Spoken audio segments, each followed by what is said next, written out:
they have some searcher, a volunteer searcher, who came across a glove and got a photograph on her cell phone of a black glove, or it might be blue, I can't tell, with some kind of substance on it. See, Guthrie's disappearance continues tonight.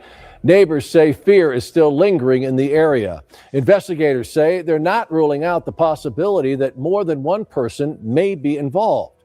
Meantime, we're told the FBI is answering calls around the clock to 1-800-CALL-FBI tip line and reviewing submissions online. A reward of up to $100,000 from the agency remains in place for information leading to Nancy Guthrie's location or to the arrest and conviction of anyone involved in her disappearance.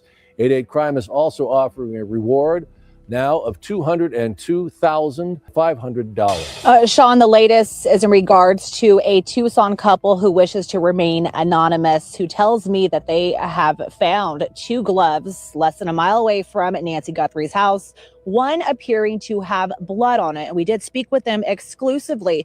And to give you an idea, where they found it is, again, less than a mile away from here, as soon as you pull out of this neighborhood right on Campbell Avenue.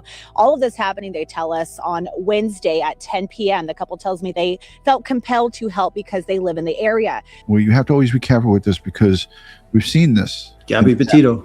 Yeah, Gabby Petito, where Jagaloons went out into that Mayakahatchee reserve and said they found Gabby's water bottle, and that was just it takes a special kind of shithead to do something like that. But let's just listen to this from the beginning. All of this happening, they tell us, on Wednesday at 10 p.m. The couple tells me they felt compelled to help because they live in the area. They say they decided to drive slowly down Campbell Avenue, searching with a lot of people who were searching back then, shining a bright flashlight out the car window, and that's when they say they saw what looked like a black glove on the side of the road. So they say it did not look ordinary.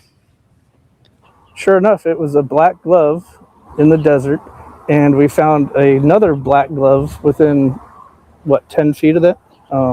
It also appeared to look like it had blood on it. There was 2 different colors, and the blood was more towards like the wrist side of the glove, and on the pointer finger, it looked like it was ripped. And so I was like, okay, well, I'll call the sheriff's department, see what they do with it. And same thing. We're on the phone with them. They're like, we can't guarantee anybody will come out. You guys can go ahead and leave. We're like, oh my gosh, is this really happening? They're asking for help. We're helping. We're giving it. We're literally saying we found something and nobody's coming. So then we decided, well, let's just call 911. Those of you who are watching this case closely, it was raining severely, heavily all Friday night while they were doing those search warrants, Friday the 13th, last week. Ed, if that blood, in fact, was on that glove from this crime scene, from Nancy Guthrie's abduction, would the blood still stand the test of time with heavy rain on it? Possibly, possibly not. I can't tell. But, I'm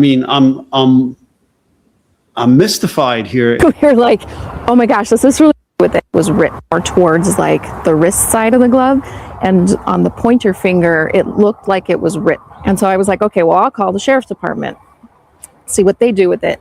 And same thing, we're on the phone with them. They're like, we can't guarantee anybody will come out. You guys can go ahead and leave. We're like, oh my gosh, is this really happening? We're helping, we're giving it. We're literally saying we found something and nobody's coming. So then we decided, well, let's just call 911. All right, so after calling at 911, the couple tells me within minutes, investigators were out there on Campbell Avenue helping them out there. And they said that happened at 10 p.m. They did not leave after that questioning with those investigators till 2 a.m. So in the meantime, we also did reach out to the FBI. We have not heard from them regarding this, but we did just hear back from Sheriff Chris Nanos. I just spoke with him on the telephone about 10 minutes ago, and he tells me he can't confirm whether or not that the specific gloves did have blood on them and whether or not they are currently being reviewed as evidence.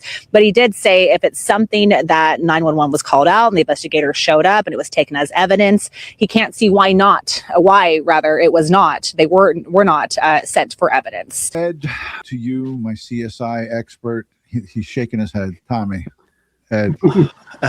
You call the sheriff's office, who's all over the news now for this investigation. Good and bad, okay? Not so much good, but a lot of bad. And whoever that person is on the other end of their phones that telling them, we can't guarantee that anybody can come out here and you could leave now. They need to be disciplined, retrained, or fired. Okay, that is just horseshit. Are you kidding me?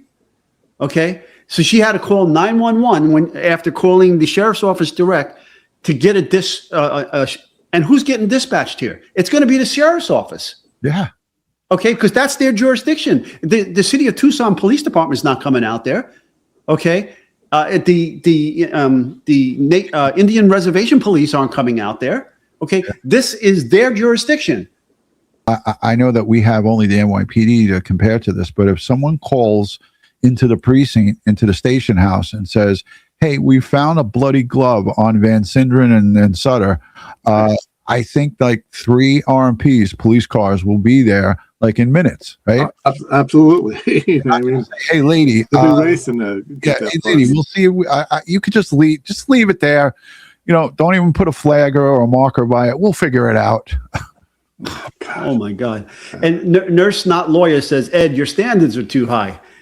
Hey, listen, folks. I know you're being facetious. I know. I can sense the sarcasm. But we have protocols and procedures. We have international standards, and somebody is not taking this investigation seriously. That first caller definitely didn't. The one who picked up the phone call. But that said, just think about what could have happened. What if, in fact, this turns out to be a major clue, right? I mean, this happened, Wednesday, 2 days ago?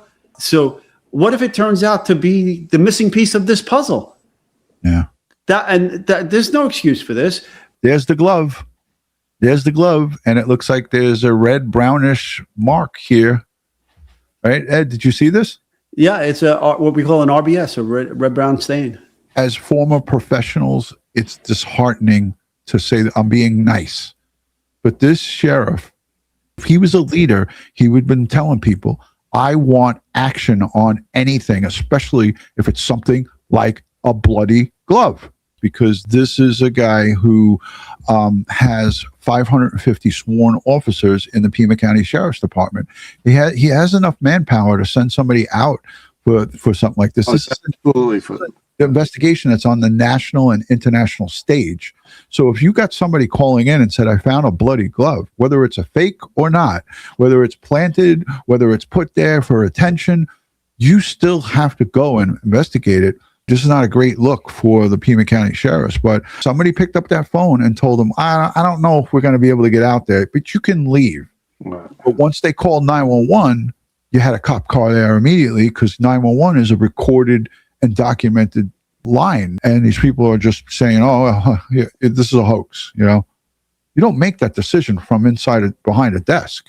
Any reasonable person in law enforcement, there's no way that this person answering the phone in the sheriff's office doesn't know about this investigation, right? And so you get a call like this, and you that's what you say, that's what you tell them over the phone. I'm sorry. Yeah. Heads need to roll. Thank you all for being here. Remember, hit the thumbs up, hit the like button, and subscribe. Humbled by all of the support. Share us with your friends, family, and loved ones, and we'll see you all soon. Good night from New York.